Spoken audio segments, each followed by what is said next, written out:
तो काय बोलतो करतो आहे हे फार चुकीचं आहे. पण तो करणार काय? आता हे दादा लोक जे आहेत, मग सांगितले पण दारूवाले वाळूवाले ते लोक गोळा करून आणतात, दादागिरी करतात, लोकांना मारतात. तिकडे ज्या भटक्या विमुक्त आणि ओबीसीच्या लोकांना कितीतरी लोकांना मारलं सुद्धा त्यांनी, गाड्या जाळतायत त्यांच्या. हे कधीही मराठा समाजाचे जे नाव घेतलेली जी नेते मंडळी आहेत त्यांनी कधीही केलं नाही राज्यामध्ये, आयुष्यामध्ये.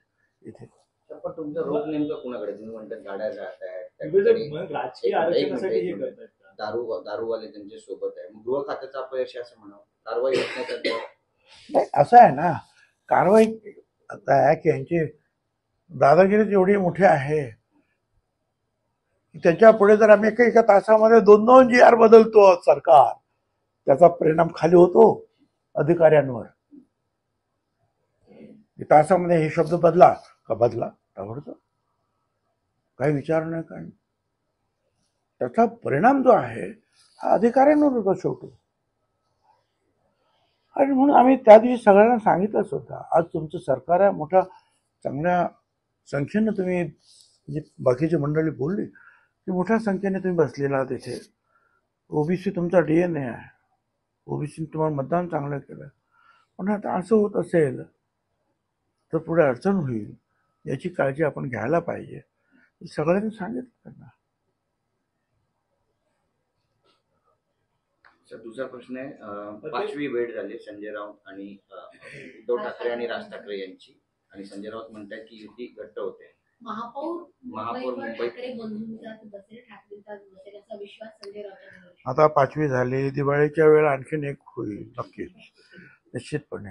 आपल्याला वाईट वाटायचं काय कारण आहे? 2 भाऊ जर एकत्र येत असतील, काय सगळं कुटुंब एकत्र येत असेल, काय वाईट वाटायचं कारण आहे? मी तर मागेच सांगितलं, अशी जी दुभंगलेली कुटुंब आहेत राजकारणाने, ती सगळी एकत्रित यावी, काय हरकत आहे? बोलला अजितदादा, ते सुद्धा पवार साहेबांकडे जातात, घरी जातात. त्या दिवशी तुम्हीच सांगितलं की कुठेतरी 1 तास ते वाय बी चव्हाणला गेले, चर्चा घेतली. काय हरकत आहे? असे काय दुश्मन आहोत काय आम्ही एकमेकाचे? ते तर जे आहेत बाळासाहेबांच्या तालमीत तयार झालेले लोक आहेत दोघं पण, आणखीन सगळे लोक. आम्ही पण त्यांच्या तालमीत तयार झालो. परंतु आज ते एकत्र येत असतील तर काही त्याच्यावर ऑब्जेक्शन घेण्यासारखं काही नाहीये. एक आहे, निश्चितपणे त्याची थोडीफार ताकद इकडे तिकडे वाढेल, परंतु शेवटी जे आहे महायुतीचा महापौर बसेल, ती मी तुम्हाला खात्री देऊन सांगतोय. कुठेतरी ठाकरे एकत्र आल्यामुळे शिंदेची ताकद कमी करण्याचा प्रयत्न पडद्याआड सुरू आहे का, अशाही चर्चा करतात. असं आता शिंदेची ताकद आहे ती महायुतीची ताकद आहे, आणि महायुतीची ताकद आहे ती फडणवीस शिंदे अजितदादाची ताकद आहे. त्यामुळे सगळी ताकद जी आहे तिघांच्याही पाठीमागे उभी आहे. स्थानिक स्वराज्य संस्थेमध्ये स्वबळावरचा कुठेतरी चाचपणी सुरू झाली असं म्हणत आहे, कारण की एकीकडे नवी मुंबईमध्ये असं असतं बघा. आम्ही लोकसभा विधानसभेला आम्ही एकत्रित येतो, बरोबर.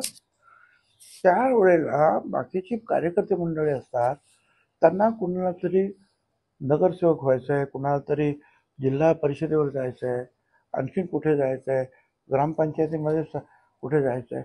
त्यांना सुद्धा अपेक्षा असतात की आम्ही सुद्धा आज ना उद्या हळूहळू पुढे जाऊ, आणि म्हणून ते वाट बघत असतात की आता आम्हाला संधी मिळाली पाहिजे.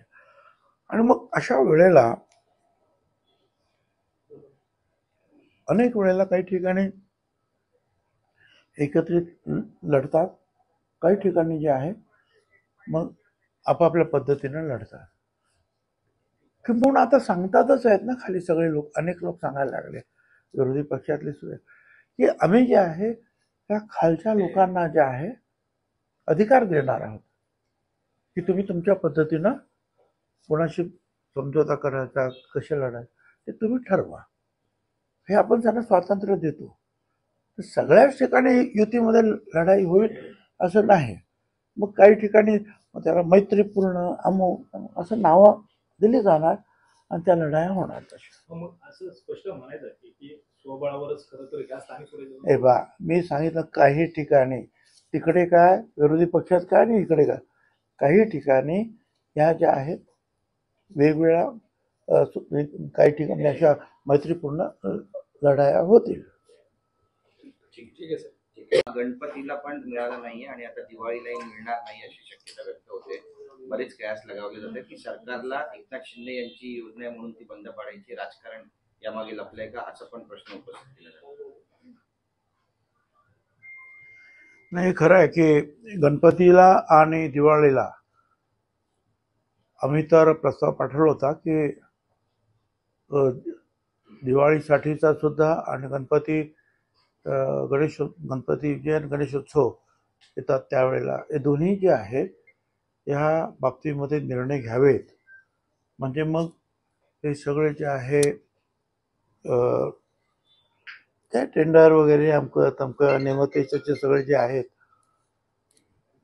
पोच करण्याच्यासाठी जे आहे वेळ मिळेल. परंतु फायनान्सने जे काय या वेळेला मी सांगितलं की शक्य होत नाही. त्यामुळे त्याने गणपतीला सुद्धा दिले नाही. आणि मग दिवाळी सुद्धा मी त्याच्यातच म्हटलं होतं की कारण गणपती झाले की दिवाळी ताबडतोब फार लवकर येते आहे. त्यामुळे दोन्हीचा आपण एकत्रित निर्णय घ्यायला पाहिजे आहे. आणि साधारणपणे त्याला खर्च येतो म्हणजे 450-500 कोटी रुपये, परंतु त्यातले 100 रुपये आपण घेतो परत त्यांच्याकडून प्रत्येकाकडून.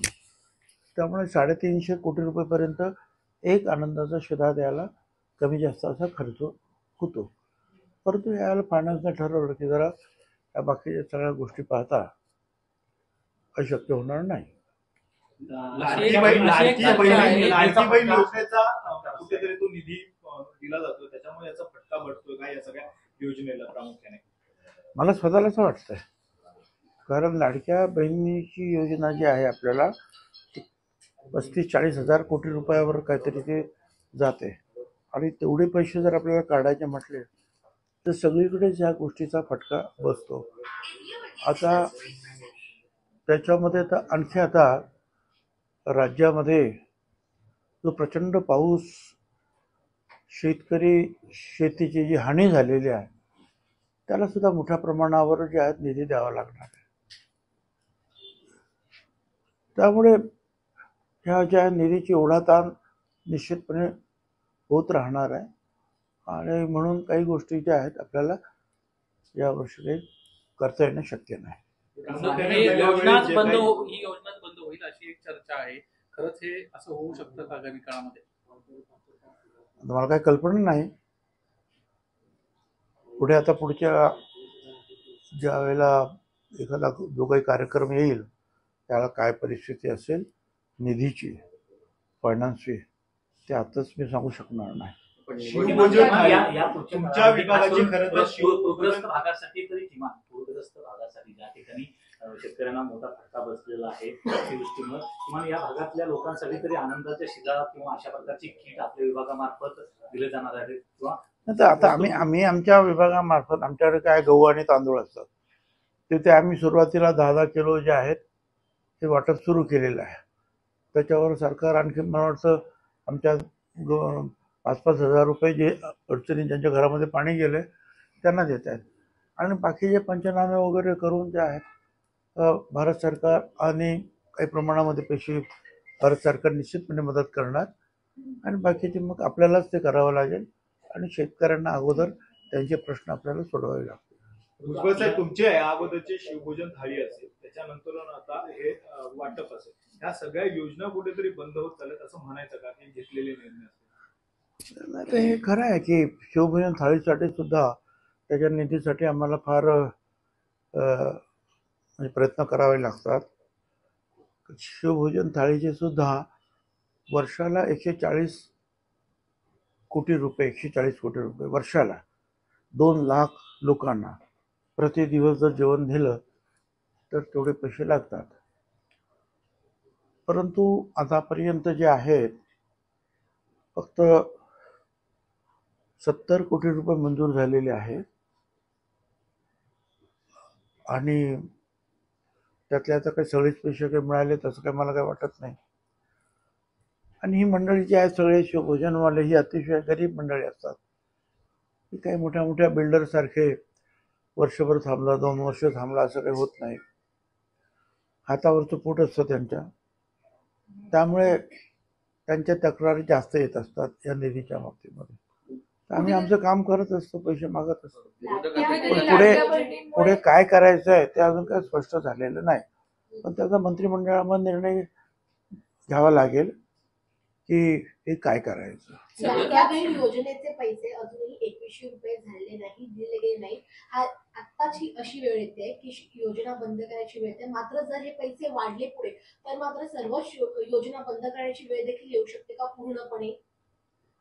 आता पुढचं मी काय सांगू की आपलं उत्पन्न किती वाढत आहे आणि मग खर्च आपण किती करू शकतोय हे सांगता येणं कठीण आहे. पण पैसे परंतु वाढले- एक आहे की सगळ्याच डिपार्टमेंटला निधीची कमतरता निर्माण झालेली आहे. आपण जर हे मागे मी पाहिलं होतं आपलं काय तुमचं PWD आणि इतर ते काही पैसे आता दिले असतात त्यांना 9,000 कोटी दिले काहीतरी म्हणतात. 84,000 कोटीचा बॅकलॉग होता आणि मंत्रिमंडळासह चर्चा झाली की कामं देतो आपण त्या कंत्राटदारांना, पण ते कामं नाही करत कारण सांगतात ते पूर्वीचे पैसे द्या आम्हाला अगोदर. तुमची तर अडचणी निर्माण आहे ते असं असं आता अजितदादांनी पण सांगितलं पैशाचं सोंग काही करता येत नाही. त्याप्रमाणे असे पैसे ज्यादा वाढले तर मग कुठे ना कुठेतरी ओढाताण होणार. कुठेतरी राज्य राज्य आर्थिक सरकार संकटात आर्थिक संकटात आहे का? कसं देणार? राज्य आर्थिक आर्थिक संकटात- राज्याची घडी ही विस्कटते आहे का? कुठेतरी येणारी रक्कम आणि खर्च याचा ताळमेळ बसत नाही.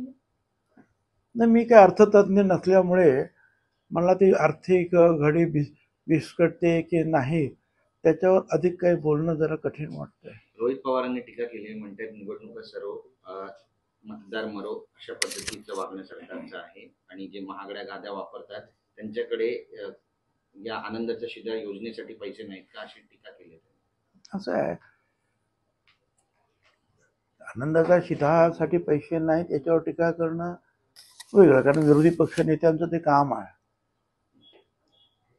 तू सगळ्यांच्या जरी गाड्या विकल्या सगळ्या मंत्र्यांच्या तरी तेवढे पैसे होणार आहेत का? म्हणजे कुठे आपण काय उदाहरण देतो हे पण महत्वाचं आहे. बाकी हे ठीक आहे की आनंदाच्या शिधाला तुम्ही पैसे देत नाही एवढा पुरतं बोलणं, त्याच्यावर टीका करणं त्याच्याबद्दल माझं काय म्हणणार नाही, कारण तो त्यांचा अधिकार आहे विरोधी पक्ष नेता म्हणून. भुजबळ आणि फडणवीस टोळीतील नवीन बिडू हा विजय वडेट्टीवार आहे. विजय वडेट्टीवार आणि भुजबळांची गुप्त भेट फार्म हाऊसवर एका झालेली आहे. अजित पवार, एकनाथ शिंदे, देवेंद्र फडणवीस यांना भुजबळांपासून सावध राहावं असं मनोज जरांगे म्हणताय. काय झालं? मनोज जरांगे असं म्हणताय. जरांगेंनी टीका केली आहे तुमच्यावर. दावा केलेला आहे जरांगे की म्हणताय छगन भुजबळ आणि वडेट्टीवार यांची नाशिक फार्म हाऊसवर बैठक झाली. त्यामध्ये भुजबळ म्हणाले की मला अजित पवार यांनी अडकवले होते. मात्र वडेट्टीवार ओबीसी आंदोलन तुम्ही हातात घ्या. ज्या बाळासाहेबांना भुजबळ यांनी जेलमध्ये टाकला होता तेच भुजबळ अजित पवार यांना संपवतील असं. आणि आणखी एक टीका जरांगेंनी केली ती म्हणजे भुजबळ हे जातीयवादी आहेत, जातीयवादी दंगली तुम्ही घडू शकता अशी टीका जरांगे करते. काय ते जरांगेचं काय तो त्याचा अभ्यास किती, त्याचं ज्ञान किती. आता वडेट्टीवार आहेत ते उघडपणे मला इथे सुद्धा भेटू शकतात ना, ते गपचूप भेटायचं काय कारण आहे? ते का पक्षाचे नेते आहेत, विरोधी पक्ष नेते आहेत, ते मुख्यमंत्र्यांपासून तर मंत्र्यांपर्यंत अधिकाऱ्यांपर्यंत कुणाला भेटू शकतात. त्याच्यामध्ये गुप्तपणा वगैरे ठेवण्याचं काय कारण आहे? आणि त्याच्याबरोबर संगनमत करून आम्ही आमच्या लोकांना त्रास देणार हे कसं काय?